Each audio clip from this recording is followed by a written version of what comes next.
Hello बच्चों, चलिए प्रश्न को देखते हैं। प्रश्न है, एक त्रिभुज ABC के शीर्ष A 4,6 B 1,5 और C 7,2 है। भुजाओं AB और AC को क्रमशः D और E पर प्रतिच्छेद करते हैं हुए एक रेखा इस प्रकार खींची गई है कि AD बटा AB बराबर AE बटा AC बराबर 1/4 है।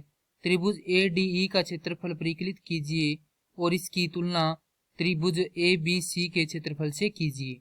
तो प्रश्न को हल करें उससे पहले जो प्रश्न की मुख्य अवधारणा है उस पर विचार कर लेते हैं। तो इस प्रश्न के लिए जो मुख्य अवधारणा है वह हो जाएगी निर्देशांक ज्यामिति। अर्थात हम यहाँ पर यह देखेंगे कि निर्देशांक ज्यामिति क्या होती है।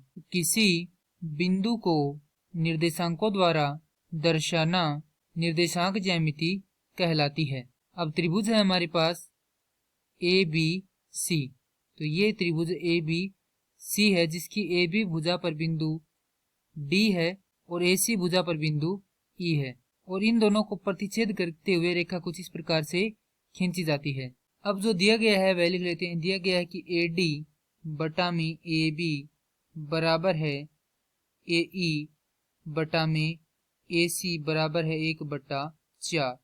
अर्थात ये जो भुजा AD और संपूर्ण भुजा AB का अनुपात है वह हमें दिया गया है और साथ ही में बराबर दिया गया है AE भुजा और जो संपूर्ण भुजा AC है उसका अनुपात।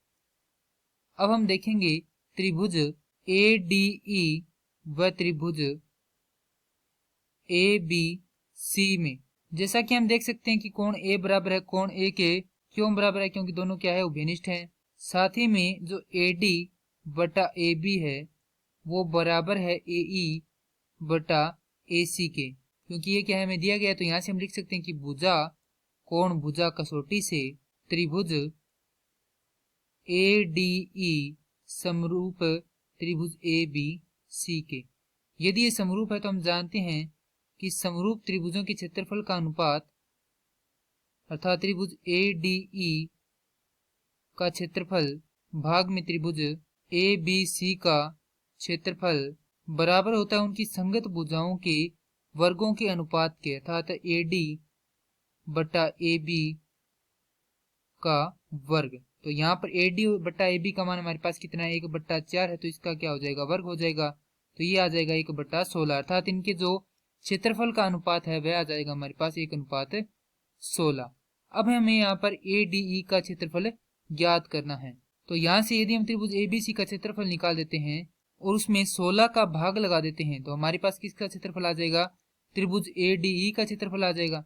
तो चलिए अब इसको हल करते हैं। तो त्रिभुज ABC का क्षेत्रफल, और जैसा कि हम जानते हैं कि क्षेत्रफल का सूत्र होता है, त्रिभुज के क्षेत्रफल का सूत्र होता है जब हमें निर्देशांक दिए गए हों तो 1/2 गुना में x1 गुना में y2 घटा y3 योग x2 y3 घटा y1 योग x3 गुना में y1 घटाव y2।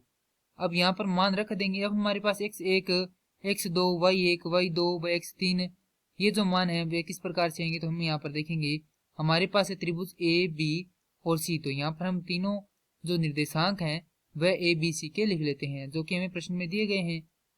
A का निर्देशांक है हमारे पास 4,6, B के निर्देशांक है 1,5 और C के निर्देशांक है 7,2।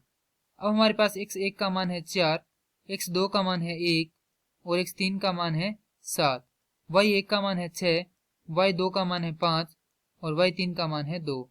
तो मान रख देंगे यहाँ पर। तो ये हो जाएगा 1/2 गुना में 4 गुना में 5 घटाव 2 योग x2 है हमारे पास 1 गुना में 2 घटाव 6 योग x3 है 7 गुना में y1 है हमारे पास 6 घटाव y2 है 5।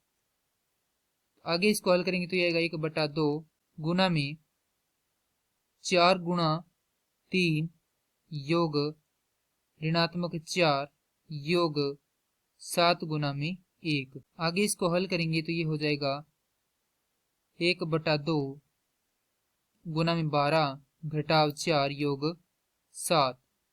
तो ये हल करने पर आ जाएगा हमारे पास 15/2। जैसा कि हमने यहाँ पर ज्ञात किया था त्रिभुज ADE का क्षेत्रफल है भाग में त्रिभुज ABC का क्षेत्रफल है। तो यहाँ पर लिखेंगे त्रिभुज ए डी ई का क्षेत्रफल भाग में त्रिभुज ए बी सी का क्षेत्रफल बराबर आया था हमारे पास 1/16 के।